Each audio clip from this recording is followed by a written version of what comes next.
Hey parents, Dr. Tony Ebel here, and we are going to talk about something you've probably never heard of before, but my goodness, when you do, it could change everything for your child, change everything for their health, and change everything for your child, because this thing, subluxation, is something you maybe have never seen or heard of before until finding this video, or maybe you're watching the video within the article that we have all about it. But once parents understand what subluxation really is and what it does to the health of our children, it really becomes the number one focus on, hey, we don't want that. Let's get rid of that. Because on the other side of subluxation, which is why I want to really define it and break it down for you, on the other side of this thing called subluxation, which is stress on the nervous system, is a healthy nervous system, is an optimally developing nervous system, is a nervous system that regulates the gut and the immune system and the motor system and gets everything online with that child's brain or hard drive and gets it working great. So subluxation is something you maybe haven't heard of before, but watch this video. We're going to keep it really simple, yet get you to the details you need to know about it and how influential it can be to help your child's health through all sorts of issues, whether gut issues, sensory issues, emotional, behavioral issues, immune issues. You need to know the science and the story of subluxation. And real quick, before I switch over to the iPad and break it down for you visually, just know that this is not something you're going to be told about in a standard pediatrician or medical office. See, the medical definition of subluxation is, unfortunately, like a lot of things in medicine, it's really outdated and it's really too simplified. So they don't understand the neurological component, which is really where we'll spend most of our time with this video. So if you go to your pediatrician, you go to your family doctor and you say, hey, can you tell me about subluxation and the spine and the nervous system and pediatric chiropractic that focuses on neurology, they'll probably go, huh? And that's okay. Each of us have different specialties. This is ours as neurologically focused pediatric chiropractors. And I'm telling you, as a parent, when you find out about subluxation, the first thing you're going to want to do is get to a trained pediatric chiropractor, figure out if this is what's going on with your kiddo, and get it taken care of so you can get your child to the other side of that stress or illness or whatever it is they may be going through. So, all right, we're going to keep this one. Now, I am an Iowa farm boy first before I became a neurologically focused chiropractor. So we're going to keep this farmer simple with our little Apple Pencil and iPad here. So subluxation has three parts. Number one, there is a misalignment. I'll try not to misspell things as I do the video. There's a misalignment. And once you have part one, you're going to see subluxation's parts. They happen in a sequential order. One begets the next one, which begets the third one. So what happens is there's misalignment within the neuromotor system. So the musculoskeletal system, most importantly, the neck, the neurospinal system, and the areas up here, the spine is the most influential motor system we have.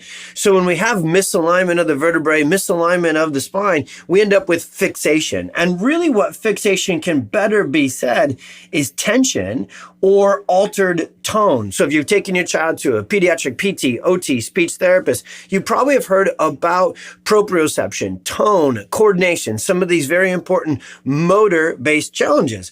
Well, that's what we're really dealing with here. The first parts of subluxation are motor, kind of, more, a lot of people think of it as musculoskeletal, but it's more than that. That's why I was jamming up on my M's there. There's more than just the motor function. Really, what subluxation is telling us about is neuromotor function, because after you have these first two elements of subluxation, the third element is really where all the challenge comes from, because what subluxation causes within the brain and the nervous system is neurological imbalance. Now, when the nervous system gets interfered with, so there's incoordination, interference, and imbalance with the central or autonomic nervous system, there is a term for that, and that was a bad Y there, but there's a term for it and a really important article you can also read on our website here, or if you're watching this on social, get to our website, pxdocs.com, or to the local practice that maybe shared this, and read about dysautonomia, because that's the big story here. And we won't go too much deeper than this, because I've got a long, kind of like 20-minute video about subluxation and dysautonomia that if you keep reading this article, if that's where you found this video, you'll see I'll have the team put that longer, bigger one at the end. But what happens with subluxation is it shifts the nervous system into what's called sympathetic fight or flight dominance. Now, that gas pedal side of the nervous system, that fight or flight side of the nervous system, we need its survival, but it's not our thriving. It's not our growing. It's not our digesting. It's not our sleep and resting and immune function side of the system. So the last thing I want to show you before we shut the iPad down is the reason stress on the nervous system. So too much stress stuck on the nervous system is how I would describe to you exactly what subluxation is.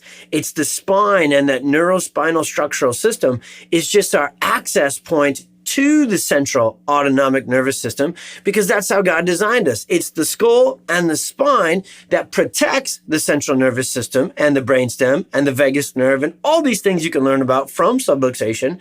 And so that's how we get in there and make these safe, gentle, natural adjustments that are drug-free.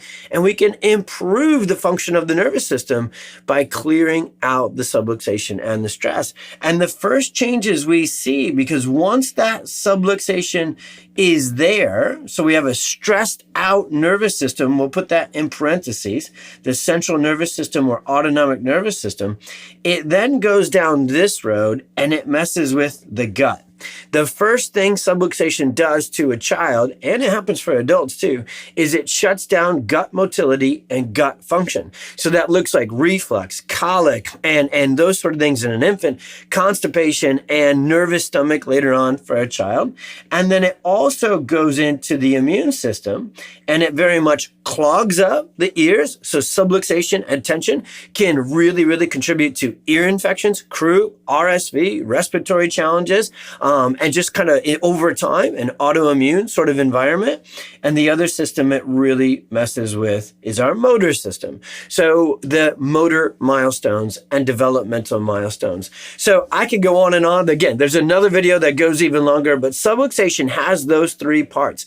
So misalignment, fixation, that alters the motor function and that neuromotor influence into the nervous system. And subluxation means stress. So when you have stress stuck on that system, you have stress going into the brain and nervous system all the time. And if your child started out with a stressful pregnancy, stressful delivery, they're colicky, they're refluxy, they're not sleeping, they're not pooping, they're not developing appropriately, they're having tantrums, they're having meltdowns, they're having sensory challenges, they're having behavioral challenges. All of those things are signs of too much stress stuck on the nervous system. And we can literally put one word on that: subluxation. And so subluxation is so much more than really honestly kind of the average chiropractor. A lot of times we'll look at it. Definitely the average pediatrician or medical doctor will look at it. If you found this video, I'm telling you, you found the answer to so many of your kids' challenges.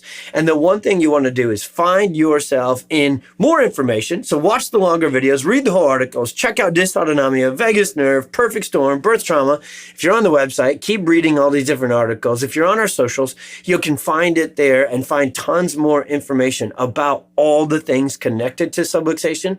And once you understand what's really going on with it, then get into one of our PX Docs offices, get into your local doc who maybe shared this video with you, and get a set of insight scans. Whole nother video, whole nother article for another day, but those scans are cutting edge technology where we can actually measure and find that stress on your child's nervous system. We can find out if subluxation's there.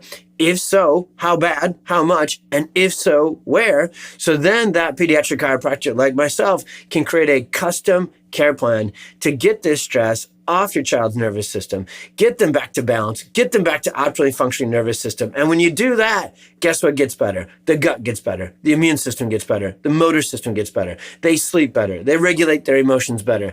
The coolest thing about getting rid of subluxation is you get to so many incredible natural neurological healing benefits through one thing. So I hope this video all about this brand new thing probably for you, subluxation, helps. Would love if you comment below, share, send it to a friend who's maybe tried everything to get their child healthy, and subluxation just may be that missing link for them as well. God bless. We'll see you on the next one.